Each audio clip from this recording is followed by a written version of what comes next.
Bonjour à tout le monde. Nous savons que dans la quête de notre foi, beaucoup d'entre nous, nous allons dans les églises pour chercher la foi. Et souvent, il nous arrive de donner nos secrets aux pasteurs.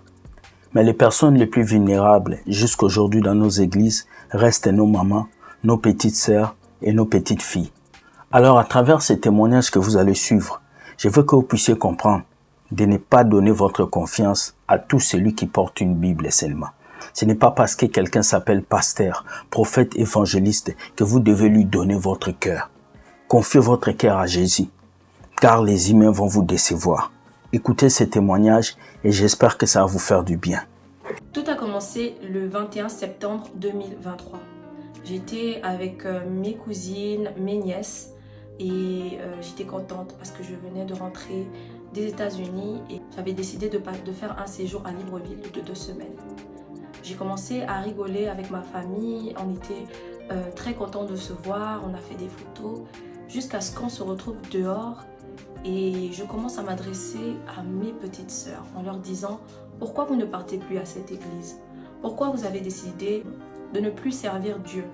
Et parmi mes nièces, il y a une qui me dit « Tu ne sais pas ce qui s'est passé, tu ne sais pas ce que ce pasteur nous a fait, tu ne sais pas pourquoi on n'est plus là-bas. » Et moi, avec beaucoup de curiosité, je me demande pourquoi vous ne partez plus à l'église? Qu'est-ce que le pasteur a eu à faire?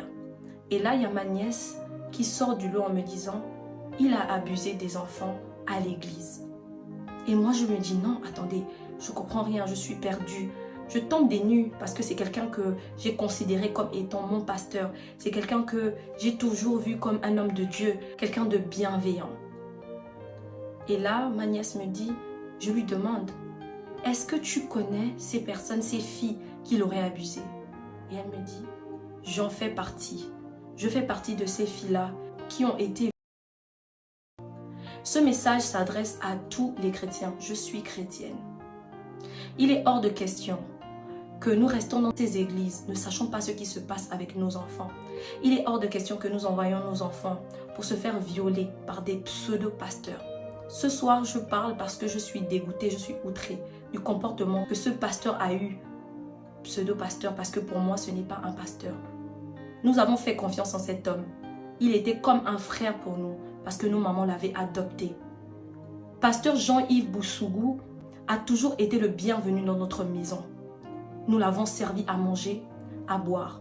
Et en retour, il a eu le courage, le toupet de violer ma cousine et ma nièce. Et pas que. Il y a eu beaucoup de victimes. Et si une parmi ces victimes, vous me regardez ce soir, n'ayez pas peur, dénoncez. À l'heure actuelle où je suis en train de vous parler, le pasteur Jean-Yves est détenu à la PJ. Il a avoué les faits.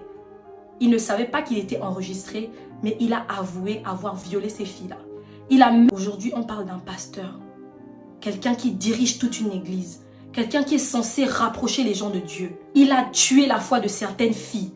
Aujourd'hui, quand je vous parle, parmi les témoignages que j'ai eu à entendre, il y a une fille qui dit qu'elle ne sait plus comment elle va se rapprocher de Dieu. Elle a peur de parler à des pasteurs. Elle a peur de rentrer dans une église. C'est ça qui est devenu l'église aujourd'hui. Faites attention à vous. Prenez soin de vous. Nous faisons face à un prédateur sexuel. Quelqu'un qui n'a pas eu peur de faire des attouchements à des enfants, soi-disant qu'elles étaient consentantes. Comment un adulte peut avoir ce genre d'expression? Comment un adulte qui réfléchit peut dire que des filles de 14 ans, 16 ans étaient consentantes? Il ne s'arrête pas que là, il sodomise les enfants. Aujourd'hui, nous ne pouvons pas vous dire si c'est simple ou si derrière, il y a des pratiques occultes. Et ce qui me fait le plus mal, c'est qu'il y a des gens, des pasteurs, qui veulent plaider sa cause, soit disant qu'il faudrait qu'il y ait des plaintes qui soient enlevées pour que sa peine soit réduite. Il doit payer pour ce qu'il a fait. Dieu, c'est un Dieu de justice. Sinon, ça ferait de lui un menteur.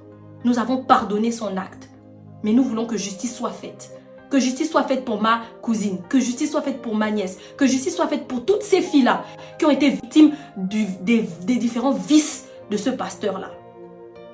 Aujourd'hui, je suis outrée parce que je suis chrétienne. Ma foi ne peut jamais être ébranlée par ce genre de problème, par ce genre de situation. Parce que Dieu, il est fidèle. S'il a permis que nous puissions tomber sur ça, c'est parce qu'il fallait dénoncer.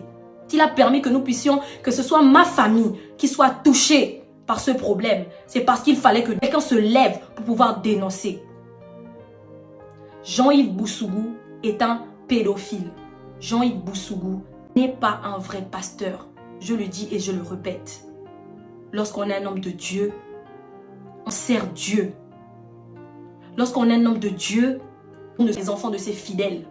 Lorsqu'on est un homme de Dieu, on ne ment pas à ses fidèles. Lorsqu'on est un homme de Dieu, on ne calomnie pas ses fidèles. Justice pour toutes les victimes. Justice pour toutes ces personnes qui se sont faites molester, qui se sont faites violer par Jean-Yves Boussougou. Que ce message aille très loin. Je voudrais que vous puissiez partager au maximum. Il est hors de question que justice ne soit pas faite. Il est hors de question que nous puissions cacher dans l'église, cacher les atrocités que nos pasteurs font. Ils ne sont pas des dieux. Ils ne sont que des serviteurs de Dieu. Et quand il faut corriger, il faut corriger. Il ira en prison. Il purgera sa peine et il n'y aura aucune plainte qui sera enlevée.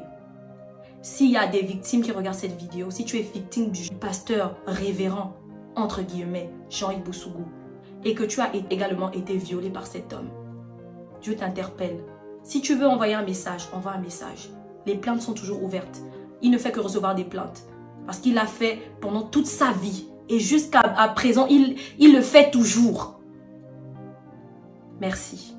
Merci d'avoir suivi ces témoignages. Partage et permet à quelqu'un de comprendre. Nos mamans sont de plus en plus des victimes des faux pasteurs. Et nous ne pouvons pas accepter cela. Nous devons nous lever. Nous avons de bons pasteurs, mais les faux pasteurs doivent être dénoncés, car la Bible dit de dénoncer les œuvres du diable et du ténèbre. Et qui font les œuvres, ce sont les hommes, les faux pasteurs, les faux prophètes. Nous sommes avec vous jusqu'à la fin. Bonne journée à vous, que Dieu vous garde. Merci beaucoup et bye.